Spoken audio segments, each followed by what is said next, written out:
আপনি কি জানেন মুখের ক্যান্সারে আক্রান্ত সব রোগী মদ বা তামাক গ্রহণ করেন না?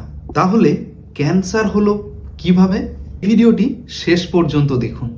শেষের ইনফরমেশনটা হয়তো কারোর জীবন বাঁচাতে সাহায্য করতে পারে। হ্যাঁ, তামাক আর অ্যালকোহল মুখের ক্যান্সারের সব থেকে বড় কারণ।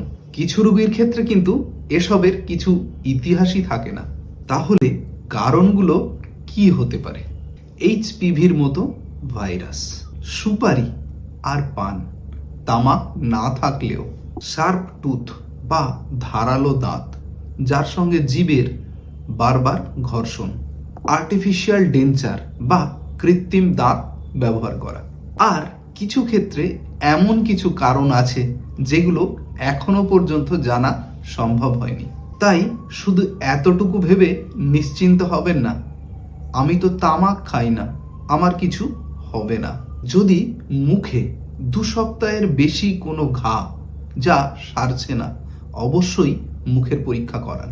কারণ মুখের ক্যান্সার যত তাড়াতাড়ি ধরা পড়ে, সুস্থ হওয়ার সম্ভাবনা ততোধিক বেশি।